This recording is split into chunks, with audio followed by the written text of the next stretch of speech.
آمنوا قوا أنفسكم وأهليكم نارا وقودها الناس والحجارة عليها ملائكة غلاظ شداد لا يعصون الله ما أمرهم ويفعلون ما يؤمرون. وقال تبارك وتعالى أم كنتم شهداء إذ حضر يعقوب الموت إذ قال لبنيه ما تعبدون من بعدي قالوا نعبد إلهك وإله آبائك إبراهيم وإسماعيل وإسحاق إلها واحدا ونحن له مسلمون. صدق اللہ العظیم. صدر اجلاس ہم سب کے محترم حضرت مولانا مفتی محمد اسماعیل صاحب دامت برکاتہم العالیہ اور ہمارے دوست حضرت مولانا عبدالقیوم صاحب دامت برکاتہم جو احمد آباد سے تشریف لائے، دیگر علماء کرام، بزرگان محترم، اصلاح معاشرہ کے عنوان سے آج کا یہ اجلاس منعقد ہوا ہے. اصلاح معاشرہ جمعیت علماء کے قیام کے جو اغراض و مقاصد ہیں، جو اس کے دستور اساسی کی پیشانی پر جلی حروف سے لکھے ہوئے ہیں، ان 8 اغراض و مقاصد میں سے ایک اہم مقصد اصلاح معاشرہ کے لیے کوشش کرنا. جمعیت علماء ہند اپنے قیام کے پہلے دن سے ہی یہ کام کر رہی ہے اور ہر زمانے میں جمعیت علماء ہند نے اصلاح معاشرہ کی ضرورت اور اہمیت کو سمجھا ہے اور اس سلسلے میں مسلسل کوششیں کرتی رہی. ابھی کچھ دن پہلے دھولیا میں ایک پروگرام ہوا تھا، اس میں جانا ہوا تھا. آج کا یہ پروگرام مجھے دعوت تو ملی تھی، لیکن طبیعت کی ناسازی کی وجہ سے ایسا لگ رہا تھا کہ اس میں شرکت سے میں محروم ہو جاؤں گا. لیکن الحاج محمد مکی سیٹھ نے بار بار اصرار کیا، پھر میں نے بھی ہمت کی اور آج آپ کی خدمت میں حاضر ہوا. اور اس حاضری کی ایک وجہ اور بھی ہے. جمعیت علماء مہاراشٹر جو جمعیت علماء ہند کی ایک اکائی ہے، اس نے ہمیشہ اصلاح معاشرہ کے سلسلے میں کوششیں جاری رکھی ہیں. ابھی اسی مہینے کی 17 تاریخ کو پورے صوبے سے ہم نے جمعیت علماء کے ذمہ داروں کو بمبئی آنے کی دعوت دی اور اس کا ایک ہی ایجنڈا ہے کہ ہمارے معاشرے میں جو بگاڑ موجود ہے اور وہ دن بدن بڑھتا جا رہا ہے، اور کچھ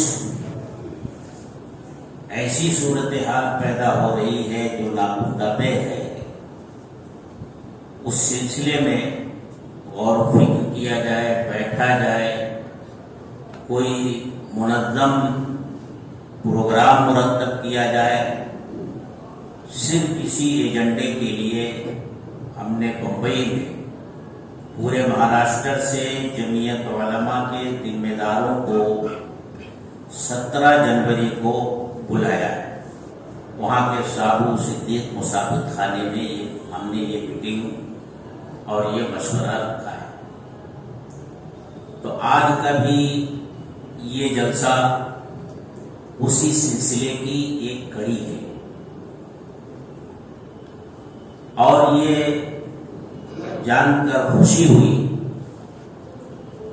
کہ جو پروگرام جمعیت علماء مہاراشٹر مرتب کر رہی ہے اور اسے شروع کرنے جا رہی ہے، الحمدللہ آج اس کا آغاز یہاں مالیگاؤں کی سرزمین سے ہو رہا ہے۔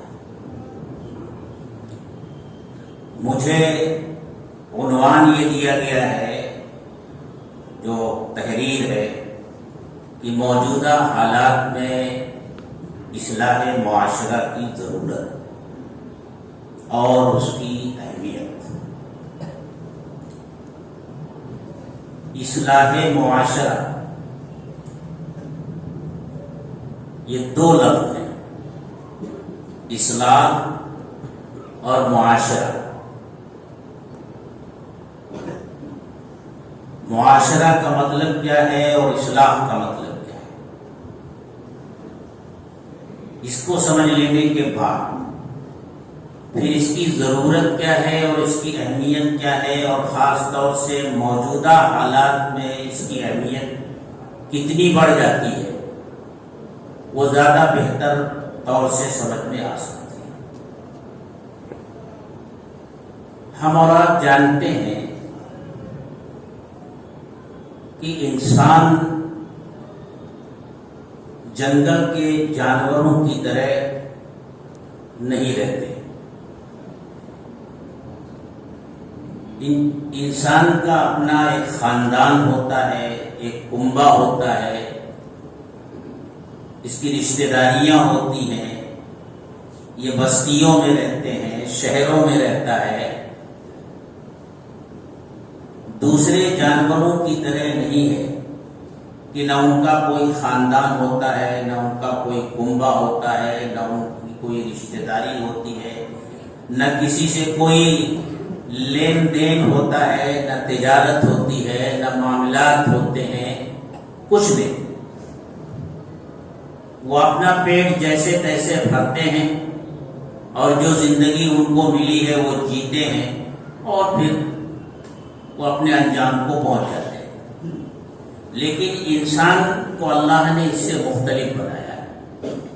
انسان مدنی الطبع ہے، یہ بستی میں رہتا ہے، خاندان ہوتا ہے اس کا، رشتہ داریاں ہوتی ہیں، عزیز و اقارب ہوتے ہیں، اس کے پڑوسی ہوتے ہیں۔ یہ اگر تجارت کرتا ہے تو جن لوگوں کے ساتھ یہ تجارت سے جڑا ہوا ہے ان کے ساتھ اس کے تعلقات ہوتے ہیں۔ یہ کہیں سفر کرتا ہے تو حالت سفر میں بھی اس کے آس پاس لوگ بیٹھنے اٹھنے والے ہوتے ہیں، کچھ دیر کے ساتھی ہوتے ہیں۔ یہ کسی جگہ ملازمت کرتا ہے تو ملازمت پیشہ افراد جو اس کے ساتھ اس کارخانے میں یا اس مل میں کام کر رہے ہوتے ہیں وہ اس کے پڑوسی ہوتے ہیں۔ یعنی انسان دوسرے انسانوں سے جڑا ہوا ہوتا ہے، اور ایک انسان جتنے انسانوں سے جڑا ہوا ہوتا ہے، مثلا اس دنیا میں آنے کا سبب والدین بنتے ہیں، تو پہلا تعلق تو ماں باپ سے ہوتا ہے، پھر بھائی بہن ہوتے ہیں، پھر اس کا نکاح ہوتا ہے تو بیوی ہوتی ہے، پھر اس کے اپنے بچے ہوتے ہیں، اس کے باپ کا خاندان ہوتا ہے، ماں کا خاندان ہوتا ہے، بیوی کا خاندان ہوتا ہے، بچے ہوتے ہیں، ان کا نکاح ہوتا ہے، پھر دوسرے خاندان اس میں جڑتے چلے جاتے ہیں. یعنی تعلقات کی ایک زنجیر ہے جس کی کڑیاں ایک دوسرے سے جڑی ہوئی ہوتی ہیں. آپ جانتے ہیں کہ اسلام ایک مکمل نظام حیات لے کر کے ہے، اور ایک انسان کا تعلق جتنے بھی افراد سے اس دنیا میں ہوتا ہے، والدین سے لے کر کے کاروبار کرنے تک جتنے بھی لوگوں سے اس کا تعلق ہوتا ہے، شریعت اسلامیہ نے پوری تفصیل سے اور پوری باریکی سے ہر ایک کا حق دوسرے کے اوپر بیان کیا ہے.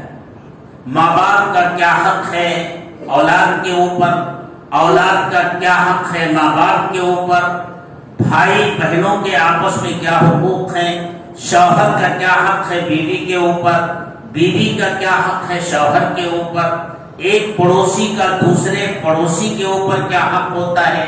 آپ تجارت کرتے ہیں، جن کے ساتھ معاملات کرتے ہیں تو ان کے درمیان تعلقات کیسے ہونے چاہیے. آپ سفر کرتے ہیں تو آپ کے ساتھ سفر کرنے والا جو ساتھی ہے اس کا آپ کے اوپر کیا حق ہے. آپ ملازمت کرتے ہیں تو آپ کے ساتھ کارخانے میں کام کرنے والا جو آدمی ہے یا آفس میں کام کرنے والا جو آدمی ہے اس کے ساتھ آپ کا برتاؤ کیسا ہونا چاہیے، اس کے کیا حقوق ہیں آپ کے اوپر. حقوق کی ایک زنجیر ہے. بلکہ اگر میں یہ کہوں کہ اسلام کا پورا نظام ہی حقوق سے تعبیر کیا جا سکتا ہے. اللہ کا حق، رسول کا حق، اللہ کی کتاب کا حق، سب حقوق ہی ہیں جو بیان کیے گئے.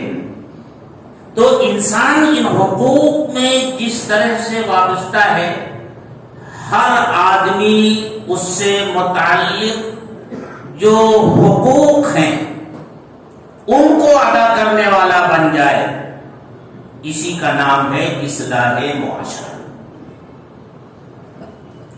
ان حقوق میں جہاں کمی آئے گی، ماں باپ کے حق میں کوتاہی ہوگی، شوہر بیوی کے حق میں کوتاہی کرے گا، بیوی شوہر کے حق میں کوتاہی کرے گی، ماں باپ اولاد کا حق ماریں گے، بھائی بھائی کی حق تلفی کرے گا، پڑوسی کی رعایت نہیں کرے گا. یہ ہے فساد معاشرہ. معاشرے کا فساد یہ ہے. حقوق کی ادائیگی معاشرے کی اصلاح ہے، اور حقوق کی عدم ادائیگی یہ معاشرے کا فساد ہے. اب یہ حقوق کتنی اہمیت رکھتے ہیں؟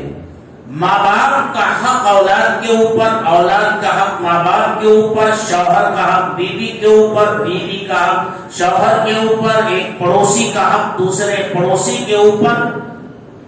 شریعت میں ان کی کتنی اہمیت ہے آپ جانتے ہیں، سنتے رہتے ہیں.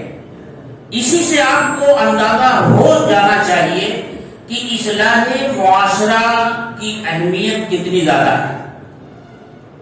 اور پھر ایک بات اور میں عرض کروں، مجھے یہ کہا گیا ہے کہ میں آپ کی توجہ اس جانب مبذول کراؤں کہ موجودہ حالات میں اس کی کتنی ضرورت ہے. تو میرے دوستو، اصلاح معاشرہ کی ضرورت ہر زمانے میں مسلم رہی. اس کے بغیر معاشرے میں اصلاح کے بغیر کوئی ایمان والا، کامل ایمان والا ہو ہی نہیں سکتا. لیکن موجودہ دور میں اس کی اہمیت کس قدر بڑھ جاتی ہے، خاص طور سے اپنی اولاد سے متعلق ہمارے جو حقوق ہیں وہ کس قدر اہمیت اختیار کر جاتے ہیں. پوری دنیا پر آپ نظر ڈال لیجئے، سے ملک تو ایسے ہیں جہاں کہنے کو مسلمانوں کی اپنی حکومت ہے، اور بہت سارے ملک ایسے ہیں جہاں مسلمان کی اپنی حکومت نہیں بلکہ وہ اقلیت ہے۔ جہاں مسلمانوں کی اپنی حکومتیں ہیں اگرچہ برائے نام صحیح، وہاں بھی اصلاح معاشرہ کی اہمیت اور اس کی ضرورت مسلم ہے، اس سے انکار نہیں کیا جا سکتا۔ لیکن جہاں مسلمان اقلیت میں ہے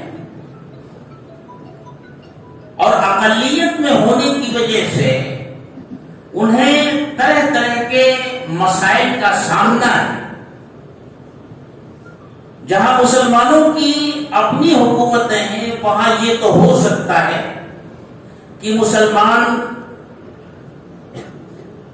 حکومتیں جو ادارے چلاتی ہیں، جو نظام ان کا ہے، ان میں مسلم بچوں کی تعلیم اور تربیت کا نظم وہ کر سکتی ہے، کوئی ان کو روکنے والا نہیں ہے۔ یہ اور بات ہے کہ وہ نہ کریں، لیکن ان کو کوئی روکنے والا نہیں۔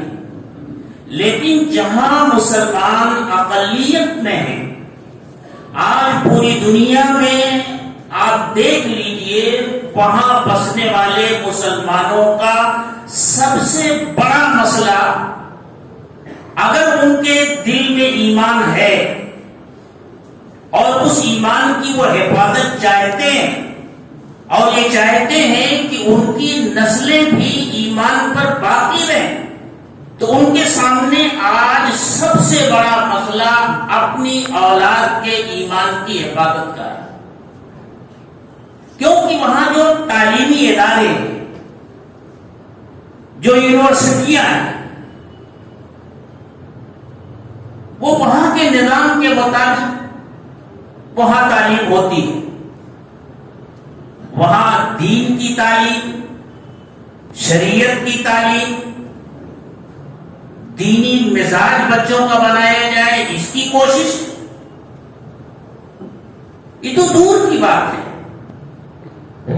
بلکہ اب تو وہاں یہ کوشش ہو رہی ہے کہ مسلمان جہاں جہاں اقلیت میں ہیں، ان کالجوں اور یونیورسٹیوں کا جو نصاب تعلیم ہے اس کو اس انداز سے ترتیب دیا جائے کہ ان بچوں کے سادہ دل کے اوپر جو ایمان کا نقش اور ایمان کی چھاپ ہے، اور مسلم ماں باپ کے گھر میں پیدا ہونے کی وجہ سے جو اسلام کے کچھ آثار ہیں، انہیں کس طرح کھرچ دیا جائے، انہیں کس طرح مٹا دیا جائے۔ ہمارے ملک کے حالات دیکھ لیجئے، ابھی جو نئی تعلیمی پالیسی جس کا ذکر ہے وہ آ رہی ہے، اس میں اب تک جو برائے نام اسلامی شخصیات کا تذکرہ ہوتا تھا، کچھ مسلم حکمرانوں کا تذکرہ ہوتا تھا، اور اولیاء اللہ میں سے کسی ایک کا نام لے کر کے کوئی ایک سبق ہوتا تھا، اب وہ سب نکالا جا رہا ہے۔ اس کی جگہ دیو مالائی کہانیاں اس میں ڈالی جا رہی ہیں۔ ایک بچہ جو شعور کی آنکھیں کھولتے ہی یہ دیو مالائی کہانیاں پڑھے گا اور اسی طرح اس کا نشو و نما ہوگا، تو آپ یقین کیجئے کہ آج تو اس کا اثر سمجھ میں نہیں آ رہا ہے، لیکن 14-15 سال کے بعد ایک نئی نسل مسلمانوں کی اس ملک میں تیار ہو جائے۔ وہ اعلان جو انگریزوں نے اپنے زمانے میں کیا تھا، لارڈ میکالے نے یہ کہا تھا کہ ہم اس نصاب تعلیم کے ذریعے ہندوستان کے اندر ایک ایسی نسل تیار کرنا چاہتے ہیں جو نام کی تو مسلمان ہوگی لیکن وہ یورپین مزاج کی ہوگی. ٹھیک اسی کے نقش قدم پر چلتے ہوئے اب جو نصاب تعلیم ہمارے ملک میں وضع کیا جا رہا ہے، اسکولوں اور کالجوں کے لیے بنایا جا رہا ہے، ٹھیک ٹھیک وہی نشانہ ان کا بھی ہے. ایسی صورت میں آپ اندازہ کر سکتے ہیں کہ اگر ہم نے اپنے بچوں کی دینی تعلیم اور ان کی اسلامی تربیت پر پوری سنجیدگی کے ساتھ محنت نہیں کی تو اللہ نہ کرے وہ دن آئے کہ ہمارے اپنے گھروں میں عبداللہ نام کا بچہ ہو، عبد الرحمن نام کا بچہ ہو، اسلامی نام کا بچہ ہو، لیکن اس کی فکر، اس کی سوچ غیر اسلامی ہو. یعنی جسے ہم فکری ارتداد کہہ سکتے ہیں، ذہنی ارتداد کہہ سکتے ہیں. یہ خطرہ پوری طرح ہمارے سامنے ہے. اس لیے موجودہ زمانے میں اصلاح معاشرہ کی کوشش کرنا اور اصلاح معاشرہ کے لیے جد و جہد کرنا یہ پہلے بھی ضروری تھا، لیکن موجودہ حالات میں اس کی ضرورت کہیں زیادہ بڑھ گئی ہے. اور خاص طور سے اپنی اولاد کے بارے میں فکر کرنا. اولاد کیا ہے؟ اللہ نے جو نعمتیں ہمیں دی ہیں ان نعمتوں میں ایک عظیم نعمت اولاد ہے. آپ قرآن پڑھیے، کسی نبی کی زبان سے اللہ نے یہ نہیں کہلوایا ہے کہ مجھے مال دے دیجیے. اگر حضرت سلیمان علیہ السلام نے مانگا تھا تو اس کا پس منظر الگ ہے، لیکن اولاد، حضرت زکریا علیہ السلام کا واقعہ مشہور ہے کہ جب حضرت مریم علیہ السلام کی پرورش اور تربیت ان کی نگرانی میں ہو رہی تھی، ان کی خبرگیری کے لیے ان کے حجرے میں جایا کرتے تھے. اور جب جاتے، ایسا نہیں کہ ایک مرتبہ دیکھا ہو، جب جاتے تو یہ دیکھتے کہ ان کے کمرے میں بے موسم کا پھل ہے. ایک دن پوچھ ہی دیا کہ مریم تمہارے کمرے میں یہ بے موسم کا پھل کہاں سے آتا ہے؟ تو حضرت مریم علیہ السلام نے جواب دیا یہ مجھے اللہ دیتا ہے، اور اللہ جسے چاہتا ہے بے حساب رزق دیتا ہے. قرآن کہتا ہے کلما دخل علیہا زکریا المحراب وجد عندها رزقا. کلما دخل، جب داخل ہوتے تھے تو پوچھا مریم یہ کہاں سے آیا؟ قالت هو من عند اللہ ان اللہ یرزق من یشاء بغیر حساب. یہ اللہ کی طرف سے، اور اللہ جسے چاہتا ہے بے حساب دیتا ہے.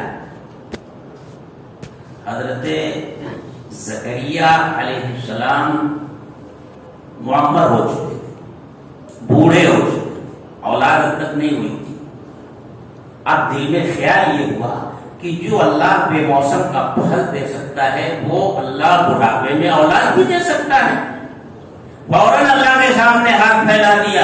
هنالک دعا زکریا ربہ قال رب هب لي من لدنك ذرية طيبة انك سميع الدعاء. اور سورہ مریم میں تو ان کے الفاظ جو ہے ایسا لگ رہا ہے کہ دل کی اتھاہ گہرائیوں سے نکل رہے ہیں. رب انی وہن العظم منی واشتعل الراس شیبا ولم اکن بدعائک رب شقیا.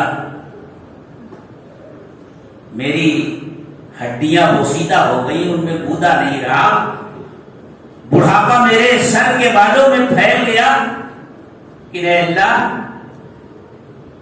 ہمارے مولانا عبد الخالق صاحب اس موقع پر وہ کہا کرتے تھے کہ عادت تو اللہ آپ نے ہی بگاڑی ہے کہ جب ہم نے مانگا آپ نے دیا، تو اب اس وقت میں آپ سے مانگ رہا ہوں، وَلَمْ أَقُمْ بِدُعَائِكَ رَبِّ شَقِيًّا۔ اللہ نے انہیں حضرت یحییٰ علیہ السلام کی شکل میں بیٹا عطا کیا۔ یہی حال حضرت ابراہیم علیہ السلام کا ہے، عمر ہو گئی اور کوئی اولاد نہیں، وہ بھی اللہ کے سامنے ہاتھ پھیلا رہے ہیں، رب ہب لی من الصالحین۔ اللہ نے انہیں حضرت اسماعیل علیہ السلام کی شکل میں اولاد دی۔ اتنی عظیم نعمت ہے یہ اولاد کہ جلیل القدر انبیاء کرام علیہ السلام نے بھی اللہ کی بارگاہ میں اولاد کی طلب میں اپنا دست سوال دراز کیا ہے، اور اللہ کے ہاں ضابطہ ہے کہ اللہ جب کوئی نعمت دیتا ہے تو بندے سے اس کا تقاضا ہوتا ہے کہ اس نعمت کا حق بھی بندہ ادا کرے۔ اگر بندہ اس نعمت کا حق ادا کرتا ہے تو اللہ اس نعمت میں مزید اضافہ فرماتے ہیں، لئن شکرتم لازیدنکم ولئن کفرتم ان عذابی لشدید۔ اور اگر ناشکری کرو گے تو یاد رکھو کہ میری پکڑ بہت سخت ہے۔ اولاد جیسی نعمت اللہ نے دی، اگر اس نعمت کی قدر کی والدین نے، اسے ایمان سکھایا، اس کی اسلامی تعلیم و تربیت کا انتظام کیا، اسے سچا پکا مسلمان بنایا، تو اللہ اس اولاد کو اس دنیا میں بھی آنکھوں کی ٹھنڈک بناتے ہیں اور آخرت میں نجات کا ذریعہ بناتے ہیں۔ اور اللہ کہتا ہے کہ اگر میری نعمت کی ناشکری کرو گے تو یاد رکھو یہی اولاد اس دنیا میں بھی تمہارے لیے مصیبت بن جائے گی اور آخرت میں بھی مواخذے کا ذریعہ ہوگی۔ اللہ پوچھے گا کہ ہم نے اولاد دی تھی، تم نے اولاد کا کیا حق ادا کیا۔ آج ہمارے معاشرے میں جو کچھ ہو رہا ہے اس کا بڑا تذکرہ ہے اور بہت ہی خراب صورتحال ہے، بہت تیزی کے ساتھ یہ واقعات وقوع پذیر ہو رہے ہیں اور اس کو روکنے کی کوششیں ہماری ہو رہی ہیں۔ میرے دوستو، اس کے جو بھی اسباب ہیں، بہت سارے اسباب ہیں، ان اسباب کے تجزیے کا یہ موقع نہیں ہے، لیکن اس میں ایک بنیادی وجہ اپنی اولاد کی طرف سے ہماری لاپرواہی ہے، غفلت ہے۔ ہم اپنی اولاد کے جسمانی نشو و نما کے لیے تو کوشش کرتے ہیں، اس کی جسمانی ضرورتیں پوری کرنے کی حد الامکان کوشش کرتے ہیں، اس کے علاج معالجے پر بے دریغ خرچ کر دیتے ہیں، لیکن اپنی اولاد کے ایمان کی حفاظت کے لیے، اس کی دینی تعلیم کے لیے، اس کی تربیت کے لیے وہ اللہ کا وفادار بن کر زندگی گزارنے والا بنے، وہ رسول اللہ کا وفادار بن کر زندگی گزارنے والا بنے، اس طرف سے ہم لوگ غافل ہیں۔ حالانکہ آج بچے کا دل ایک سادہ تختی کی طرح ہے، اگر آج ہم نے اور ماں باپ نے اپنے بچوں کے دل کی سادہ تختی پر اللہ کی عظمت کا نقش قائم کر دیا، اسے ایمان کی قدر و قیمت بتا دی، تو انشاءاللہ وہ دنیا میں کہیں بھی جائے گا۔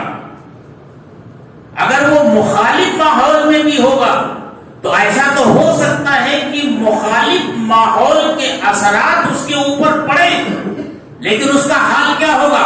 اس کا حال بالکل وہی ہوگا کہ جس طرح ایک آگ کا دہتا ہوا انگارہ ہوتا ہے، اگر اسے بھٹی سے نکال کر الگ کر دیا جائے اس کے ماحول سے نکال کر اس کو الگ کر دیا جائے تو تھوڑی دیر میں آپ دیکھیں گے کہ اس کے اوپر راکھ کی پرت جمتی چلی جاتی ہے، اور پھر وہ راکھ کی پرت اتنی موٹی ہو جاتی ہے کہ وہ انگارہ دکھائی نہیں دیتا۔ لیکن تھوڑی سی ہوا دیجیے اس کو، راکھ اڑتی ہے اور پھر وہ انگارہ دہکنے لگتا ہے۔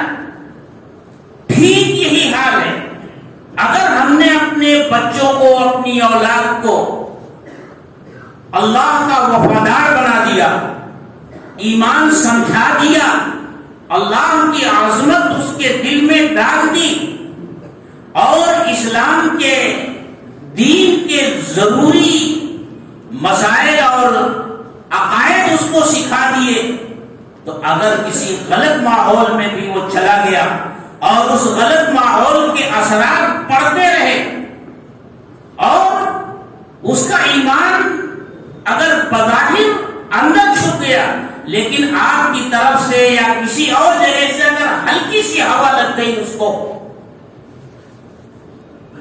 تو اس کا ایمان زندہ ہو جائے گا۔ اسے صرف یہ بتانے کی ضرورت ہوگی کہ تیرے دل میں جو ایمان کا قیمتی ہیرا ہے اسے تو کہاں گوانے جا رہا ہے؟ جس چیز کی اہمیت جن جاتی ہے نا بچپن میں، پھر کسی موقع پر وہ اس طرح اجاگر ہوتی ہے کہ آدمی سب بھول جاتا ہے۔ جہانگیر کا نام تو سنا ہوگا، اور اس کی بیوی نور جہاں شیعہ تھی، اور نور جہاں کے ہی ہاتھ میں پوری حکومت کے کام کاج تھے۔ اس زمانے میں ایران سے شیعہ مجتہدین ہندوستان بکثرت بلائے گئے اور پورے ملک میں انہیں پھیلا دیا گیا ایک منصوبے کے تحت۔ آخری پروگرام یہ طے پایا کہ اگر بادشاہ بھی شیعہ ہو جائے تو پورا ہندوستان اور یہاں کی حکومت شیعہ ہو جائے گی۔ وہاں قلعے میں، آگرہ قلعے میں ایک میاں جی رہتے تھے۔ نور جہاں نے ان کو بلوایا اور ان سے کہا کہ میاں جی تم سنی ہو اور میں شیعہ ہوں، بادشاہ سنی ہے، یہ شیعہ سنی جھگڑا مٹ جانا چاہیے۔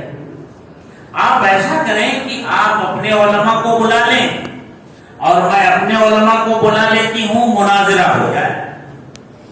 اگر ہمارے علماء جیت جاتے ہیں تو سب شیعہ ہو جائیں، اور تمہارے علماء جیت جاتے ہیں تو ہم سنی ہو جائیں گے۔ میاں جی نے بڑی معذرت کی کہ میں پڑھا لکھا آدمی نہیں ہوں، میں کیا کر سکتا ہوں، لیکن وہ پیچھے پڑ گئی۔ اب وہ قلعے سے نکلے اور آگرہ کی جامع مسجد میں آ کر نماز پڑھ کر سر جھکا کر ایک جگہ بیٹھے ہوئے تھے۔ ایک صاحب آئے، انہوں نے پوچھا کہ کیوں بیٹھے ہو؟ کہنے لگے بھائی جاؤ اپنا کام کرو۔ بہت اصرار کرنے پر انہوں نے صورتحال بتائی کہ ایسی ایسی صورتحال سے دو چار، اب میں تو جانتا نہیں ہوں کہ ہمارے کون کون سے علماء ہیں کہ ان کو بلایا جائے۔ تو آنے والے نے ان کے کان میں دھیرے دھیرے کچھ کہا، تھوڑی دیر تک سرگوشی کی۔ میاں جی کا چہرہ چمک اٹھا، کہا ٹھیک ہے۔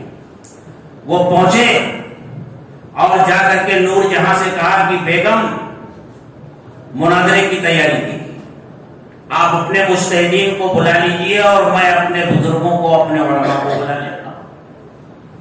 نور جہاں نے پوری تیاری کی اور اپنے شوہر کو بھی مدعو کیا تاکہ یہ بھی تماشا دیکھ لیں اور ہمارے مجتہدین کی جیت اور ان کی فتح کا نظارہ یہ بھی کر لیں تاکہ یہ بھی متاثر ہو جائے۔ اب مجلس مناظرہ منعقد ہوئی، شیعہ مجتہدین آ کر بیٹھ گئے اور یہ میاں جی ادھر ادھر گھوم رہے ہیں۔ دیر ہونے لگی تو نور جہاں نے کہا میاں جی تمہارے علماء تو ابھی آئے نہیں، کب آئیں گے؟ میاں جی نے کہا کہ ہمارے علماء تو نہیں آ سکے، نہیں آئے تو کوئی بات نہیں ہے، میں ہی آج مناظرہ کر لیتا ہوں۔ نور جہان تو خوشی سے ان کا چہرہ چمک اٹھا کہ آج تو بازی ہمارے ہاتھ میں ہے، یہ میاں جی کیا بات کریں گے۔ مناظرہ شروع ہوا، میاں جی کھڑے ہوئے، انہوں نے شیعہ مجتہدین کو مخاطب کر کے کہا آپ حضرات عالم فاضل ہیں، فلاں ہیں، ایسے ہیں، اور میں ایک ان پڑھ آدمی ہوں، کچھ جانتا نہیں، یہ تو بیگم کے کہنے کی وجہ سے میں مناظرے میں آ گیا، ورنہ میں تو پڑھا لکھا آدمی نہیں ہوں، میرے کچھ سوالات ہیں، اس کا جواب آپ دیجیے، میں تو جانتا ہوں کہ جیت تو آپ کی ہے۔ ان لوگوں نے کہا سوال کیجیے، تو میاں جی نے کہا کہ اچھا مجھے یہ بتائیے کہ آپ حضرت ابو بکر صدیق رضی اللہ تعالی عنہ کے بارے میں کیا کہتے ہیں، آپ کا کیا عقیدہ؟ بادشاہ بیٹھا ہوا ہے، اب وہ شیعہ مجتہد کھڑا ہوا، اس نے بہت ہی احتیاط کے ساتھ سنبھل کر بات کرنی شروع کی کہ کہیں ایسا نہ ہو جائے کہ کوئی ایک جملہ حضرت ابو بکر صدیق رضی اللہ تعالی عنہ کی شان میں گستاخی کا نکل آئے اور بادشاہ برہم ہو جائے۔ وہ گفتگو بھی کر رہا ہے اور بادشاہ کو بھی دیکھے جا رہا ہے، لیکن بادشاہ غافل ہے، وہ اپنی اس کی تلوار ہے اس سے کھیل رہا ہے۔ بہرحال جیسے تیسے کر کے وہ بیٹھا، پھر میاں جی کھڑے ہوئے، انہوں نے کہا بھائی آپ کا کیا خیال ہے حضرت عمر فاروق رضی اللہ تعالیٰ عنہ کے بارے میں؟ شیعہ مجتہد دیکھ چکا تھا کہ بادشاہ تو اپنے میں مگن ہے، اس کو کوئی دلچسپی نہیں ہے، اب اس نے کچھ کھل کر کے بات کی، لیکن بادشاہ اپنے میں مست رہا۔ پھر بیٹھا اور میاں صاحب نے کہا کہ حضرت عثمان کے بارے میں آپ کا کیا خیال ہے؟ پھر تو وہ اپنی فطرت پر اتر آئے، جو کچھ بکنا تھا بکتا چلا گیا، اور بادشاہ اسی طرح بے خبر ہے، کچھ نہیں۔ میاں صاحب کھڑے ہوئے، میرا آخری سوال ہے، اس کا جواب آپ دے دیجئے، آپ کا کیا خیال ہے سلیم شاہ چشتی رحمت اللہ علیہ کے بارے میں؟ اب جب سلیم شاہ چشتی رحمت اللہ علیہ کا نام آیا تو جہانگیر بالکل مؤدب ہو کر کے بیٹھ گیا، پوری طرح متوجہ ہو گیا، عقیدت تھی، محبت تھی۔ اب شیعہ مجتہد جانتا نہیں تھا کہ یہ کیا واقعہ ہے سلیم شاہ چشتی کا، وہ کھڑا ہوا، اس نے کہا یہ شیخ خریش، یہ کون گدھا ہے؟ اب بادشاہ اٹھا، اس نے تلوار نکالی اور ماری گردن دور جاتی، مناظرہ نور جہاں بھاگ کر چلی گئی۔ میں یہ کہنا چاہتا ہوں کہ بادشاہ کے دل میں سلیم شاہ چشتی رحمت اللہ علیہ کی محبت بچپن میں ڈالی گئی تھی، عقیدت تھی، محبت تھی۔ اس نے ابو بکر رضی اللہ تعالیٰ عنہ کے بارے میں سن لیا، حضرت عمر فاروق رضی اللہ تعالیٰ عنہ کے بارے میں سن لیا، حضرت عثمان غنی رضی اللہ تعالیٰ عنہ کے بارے میں سن لیا، حالانکہ ان کے مقابلے میں سلیم شاہ چشتی رحمت اللہ علیہ کا مقام اور مرتبہ کیا ہے، لیکن اسے نہیں معلوم تھا۔ حضرت عمر اور حضرت ابو بکر اور حضرت عثمان غنی کے متعلق اور سلیم شاہ چشتی کی محبت تھی، بالکل ایک شعلے کی طرح اس کے دل میں بات پیدا ہوئی اور آگے۔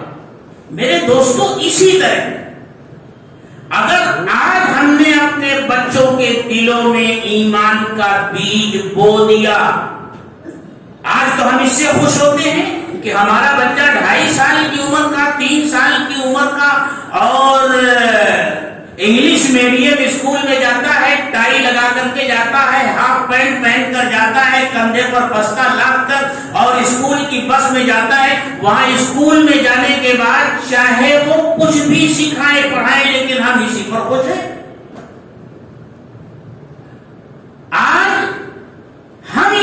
کوشش کر رہے ہیں ہمارے بچے انجینئر بنے، ڈاکٹر بنے، بڑے بڑے سائنسداں بنے، بننا چاہیے اور یقیناً یہ کوشش ہونی چاہیے. اور میں تو کہتا ہوں جس طرح امت مسلمہ پورے ہندوستان میں اپنے دینی مدارس چلا رہی ہے اور وہ کسی کی دست نگر نہیں ہے دینی مدارس چلانے میں، اسی طرح ہماری عصری تعلیم گاہیں بھی ہونی چاہیے جہاں ہمارے اپنے بچے اسلامی ماحول میں عصری تعلیم حاصل کریں اور آزادانہ ہمارا نظام ہو یہ ہو. لیکن انجینئر بنائیے، ڈاکٹر بنائیے، سب کچھ بنائیے، لیکن خدا کے لیے کوشش کیجئے کہ ہمارے بچے ایمان والے بنیں، ایمان کی قدر و قیمت کو سمجھنے والے بنیں. آج ہماری جن بچیوں اور بہنوں کے بارے میں اس طرح کے واقعات آ رہے ہیں، شاید ہم انہیں ایمان سمجھا نہیں سکے، ایمان کی قدر و قیمت ہم انہیں بتا نہیں سکے. ورنہ دنیا کی معمولی سی لالچ، فقر، تنگ دستی اور یہ مخلوق تعلیم یہ اسباب ضرور ہے، لیکن اگر ایمان کا بیج دل میں ہو تو یہ انتہائی قدم انشاءاللہ ہمارے بچے دیں گے اور ان کی طرف تھوڑی سی توجہ دیں گے تو یہ ساری چیزیں انشاءاللہ ختم ہوں گی. بہرحال مجھے تو یاد کرنا تھا کہ اصلاح معاشرہ کی اہمیت ہمیشہ رہی ہے، لیکن آج کے زمانے میں اور موجودہ حالات میں اور خاص طور سے ہمارے ملک کے جو حالات دن بدن بگڑتے جا رہے ہیں، ان حالات میں اس کی اہمیت اور اس کی ضرورت بڑھ گئی ہے. اور جیسا کہ مجھ سے پہلے مولانا نے فرمایا کہ اس کا آغاز ہمیں اپنی ذات سے کرنا ہے، اپنے گھر سے کرنا ہے. مجھ سے متعلق جتنے افراد ہیں ان کے حق کو ادا کرنے کی کوشش کرنی ہے. میرے ماں باپ ہیں، میرے بھائی بہن ہیں، میری بیوی ہے، میرے بچے ہیں، میرے پڑوسی ہیں. میرے دوستو ایک بات یاد رکھو، اسلامی معاشرے کی تشکیل، اس کی تعمیر اور اس کی اٹھان خیر خواہی، ہمدردی اور ایثار کی بنیاد پر ہوئی ہے. اگر ہمارے پڑوس میں رہنے والا کوئی خاندان فقر و فاقہ کی وجہ سے اس طرح کے کام کر رہا ہے تو اس سلسلے میں ہمارے بارے میں بھی پوچھا جائے گا، ہم سے بھی پوچھا جائے گا. ہماری ذمہ داری ہے کہ ہم اپنے پڑوس میں رہنے والوں کے حالات کی خبر رکھیں. کیا حالات ہیں ہمارے پڑوس میں جو گھر ہے، وہاں کوئی جوان بیٹی صرف اس لیے کہ اس کے والدین کے پاس جہیز دینے کے لیے کچھ نہیں ہے، وہ بغیر شادی کے بیٹھی ہوئی ہے. اس طرح ہر آدمی اپنے پاس پڑوس میں فکر کرنے والا بن جائے تو انشاءاللہ یہ سلسلہ چل نکلے گا، کڑی سے کڑی جڑتی چلی جائے گی اور انشاءاللہ ہمیں اس میں کامیابی ملے گی. اللہ تعالی ہم سب کو عمل کی توفیق دے. وآخر